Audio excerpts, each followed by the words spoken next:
جو ہمارے ساتھ آج شرکت ہیں پروگرام میں عظمہ بخاری ہیں PMLN، بلال محبوب صاحب ہیں پل ڈیٹ سے، اور صاحبزادہ حامد رضا ہیں چیئرمین سنی اتحاد کونسل سے.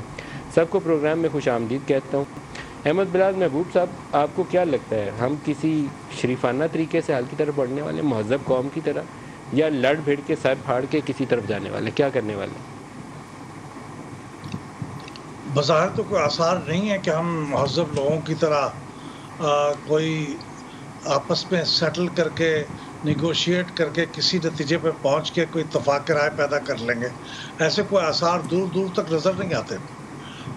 بظاہر تو یہی لگتا ہے کہ یہ اس وقت ایک دوسرے سے خوف کا عالم بھی بہت طاری ہے. ہر پارٹی یہ سمجھتی ہے کہ یا تو میری ایگزسٹنس ہوگی یا دوسری پارٹی کی ہوگی.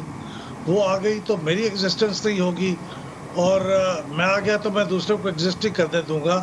یہ جو اپنی بقا کا خوف ہے، یہ کسی سیٹلمنٹ کی طرف جانے کا موقع نہیں دے رہا انہیں، اور اس کے نتیجے میں وہ گفتگو بھی نہیں کر رہے، اور اس کے نتیجے میں کوئی اس ملک کے لیے بھی کوئی اچھا راستہ نہیں نکل رہا. کیونکہ ہر طرف جو ہے وہ پہلے ایک پارٹی دھمکی دیا کرتی تھی کہ ہم آ گئے تو ہم آپ کو یہ کریں گے یا وہ کریں گے، اور دوسری پارٹی کو معلوم ہے کہ پہلے بھی اس پارٹی نے یہ کیا تھا تو اب بھی اس سے برا کرے گی. اور اب پہلی پارٹی کو یہ خیال ہے کہ یہ دوسری پارٹی جو ہے یہ اب اس سے انتقام لے گی پوری طرح، کیونکہ میں نے ان کے ساتھ کیا کیا ہوا ہے. تو ان حالات میں جو زبان استعمال کی جا رہی ہے وہ ایسی نہیں ہے جس سے کوئی اعتماد پیدا ہوتا ہو، جس کے نتیجے میں لوگ یہ بیٹھ جائیں اور گفتگو کر سکیں. جتنی زیادہ یہ بد زبانی کریں گے ایک دوسرے کے ساتھ، اتنے ایک دوسرے کے ساتھ بیٹھ کے بات کرنے کے امکانات مزید مشکل سے مشکل تر ہوتے چلے جائیں گے. اور بات کیے بغیر یہ ممکن نہیں ہے. آپ نے تفصیل سے جو بتایا کہ جو میڈیٹ کرنے والی قوتیں ہیں وہ اب موجود نہیں ہیں. اب یہ خود ہی کو بلوغت کا مظاہرہ کریں اور یہ کر لیں. یہ جو خواہش ہے نا کہ ہم دوسرے کو پچھاڑ کے ہم یہ میدان فتح کر لیں گے، یہ جمہوریت میں پچھاڑا نہیں جاتا، جمہوریت میں دوسرے کے ساتھ کو ایگزسٹ کیا جاتا ہے. تو یہاں پہ وہ کہتے ہیں وہ دوسرا تو چور ہے، وہ ڈاکو ہے، وہ غدار ہے، وہ ایگزسٹ کرنے کا سوال ہی نہیں ہے. تو اب یا تو ہم اسے پچھاڑیں گے یا پھر یہ ہے کہ ہم لڑیں گے. اس صورتحال میں مجھے تو نہیں نظر آتا کہ کوئی مہذب طریقے سے کوئی راستہ نکل رہا ہو. عظمہ آپ بتائیے گا، آپ تو حکومت میں ہیں، حکومت نے راہ دکھانی ہوتی ہے، سب سے بڑا بوجھ اس وقت آپ کے کاندھوں کے اوپر ہے. کیسے آگے چلیں گے؟ لڑیں بھیڑیں گے؟ کیا کریں گے؟ شکریہ ملک صاحب. دیکھیے آج پرائم منسٹر صاحب نے بھی پالیسی سٹیٹمنٹ دیا ہے نیشنل اسمبلی کے اندر.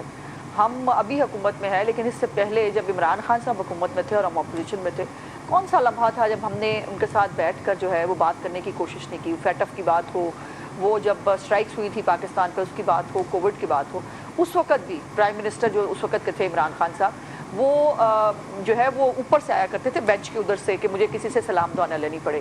مجھے وہ آپ کو پتا ہے کہ وہ شہباز شریف صاحب کو لیٹر لکھا کرتے تھے جو ایز اپوزیشن لیڈر، اس میں شہباز شریف کا نام نہیں لکھتے تھے. ان کا نام لکھنا اور وہ جو ہے وہ کرنا پسند نہیں کرتے تھے. اب بھی ان کا وہی عالم ہے، اور اب بھی وہ جو ہے وہ مطلب خود کے اوپر اتنے بڑے الزامات ہیں، خود کے اوپر اتنے بڑے کیسز ہیں. بولا تھا بات ہے ان کو شام سے پہلے ضمانت مل جاتی ہے، وہ کبھی کسی کیس کے اندر ابھی تک شامل تفتیش نہیں ہوئے، لیکن وہ دوسروں کو بھی چور ڈاکو کہتے ہوئے تھکتے نہیں ہیں. ابھی بھی وہ جو ہے وہ دوسرے کے اوپر الزامات لگانے سے وہ تھکتے نہیں ہیں. اور اب جو پاکستان کے حالات ہیں، کیا اس کے اندر پچھلے 4 سال کا کوئی رول نہیں ہے؟ کیا عمران خان صاحب جب آئے تھے ان کے اپنے وزیر خزانہ کے سٹیٹمنٹس نکالی ہے جس پہ کئی دفعہ ہم بات کر چکے ہیں. شوکت ترین جو ہے ان کے آخری وزیر خزانہ تھے، وہ آخری سال میں تھے. اس سے پہلے انہوں نے آتے ہی کہا، انہوں نے کہا میرے آنے سے پہلے کوئی پالیسی نہیں تھی. اور پاکستان کے ساتھ جو IMF کا معاہدہ ہے جس کے اوپر ابھی بھی آپ نے درست کہا، ہم ناک کی لکیریں نکال رہے ہیں ایز اے ریاست، کیونکہ عمران خان صاحب نے اس کو فلاؤٹ کیا تھا. اس لیے اب کوئی ہم سے بات کرنے کے لیے، ہماری بات پہ اعتبار کرنے کے لیے تیار نہیں ہے، اور پاکستان کے معاشی حالات بالکل درست نہیں ہیں. لیکن اس میں سوال پھر یہ پیدا ہوتا ہے کہ کیا میں یہ کر دوں تو ٹھیک ہے ورنہ میں چڑھ دوڑوں گا؟ کیا یہ طریقہ کار درست ہے ملک صاحب؟ کیا اس طرح سے ریاستیں چلتی ہیں؟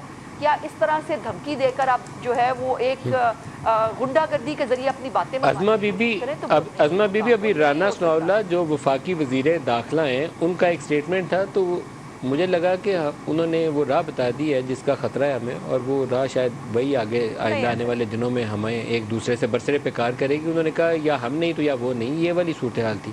یہ صورتحال کبھی کوئی جمہوری حکومت نہیں افورڈ کر سکتی، یا ہم نہیں یا وہ نہیں.